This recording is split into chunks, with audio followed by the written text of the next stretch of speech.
بسم اللہ الرحمن الرحیم۔ السلام علیکم محترم ناظرین۔ رمضان مسلمانوں کا ایک بابرکت مہینہ ہے۔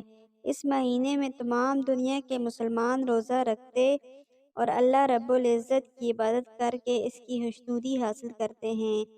روزہ اسلام کے بنیادی ارکان میں سے ہے۔ اس کے معنی رک جانا ہے، یعنی اللہ تعالیٰ کے حکم سے دن بھر کھانے پینے اور تمام جائز خواہشات سے رکے رہنا۔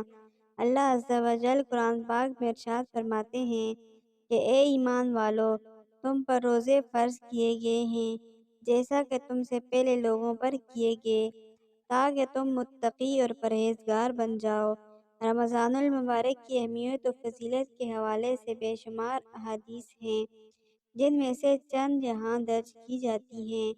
نبی کریم صلی اللہ علیہ وآلہ وسلم نے فرمایا، جس نے ایک دن خدا کی راہ میں روزہ رکھ لیا، اللہ تعالیٰ اسے دوزخ سے اس قدر دور کر دیں گے 70 سال میں جتنی دور پہنچا جائے۔ نمبر 2، سرور دو عالم نبی اقدس صلی اللہ علیہ وآلہ وسلم نے فرمایا، جنت کے 8 دروازے ہیں، جن میں سے ایک کا نام ریان یعنی سیرابی کرنے والا ہے۔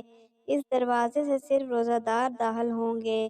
نمبر 3، نبی پاک صلی اللہ علیہ وآلہ وسلم نے فرمایا، جس نے بلا کسی شرعی عذر، رخصت و بلا کسی مرض کے جس میں روزہ چھوڑنا جائز ہو، روزہ چھوڑا تو اگرچہ بعد میں رکھ لیا، تب بھی ساری عمر کے روزوں سے اس کی تلافی نہیں ہو سکتی۔ اس کے علاوہ بھی قرآن و حدیث میں رمضان المبارک کے بے شمار فضائل و برکات بیان کی گئی ہیں۔ رمضان المبارک کو 3 عشروں میں تقسیم کیا جاتا ہے۔ 10 دنوں کو عشرہ کہا جاتا ہے، لہٰذا رمضان کے پہلے عشرے کو عشرہ رحمت، دوسرے عشرے کو عشرہ مغفرت، تیسرے اور آخری عشرے کو عشرہ نجات کہا جاتا ہے۔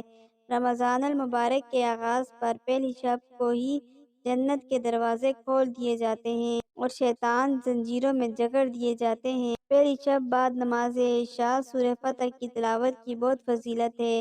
اس کے علاوہ رمضان المبارک کے پہلے عشرے کی دعا کی بھی بہت فضیلت ہے۔ پہلے عشرے کی دعا یہ ہے، رب اغفر وارحم وانت خیر الراحمین۔ ترجمہ، اے اللہ مجھے بخش دے، مجھ پر رحم فرما، تو سب سے بہتر رحم فرمانے والا ہے۔ عشرہ رحمت کی ایک اور دعا، یا حی یا قیوم برحمتک استغیث۔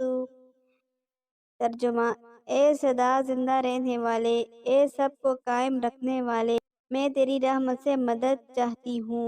پہلے عشرے کی خصوصی نفلی عبادات۔ پہلے عشرے یعنی رمضان المبارک کی پہلی تاریخ سے 10 تاریخ تک 70,000 مرتبہ پہلا کلمہ پڑھنا چاہیے۔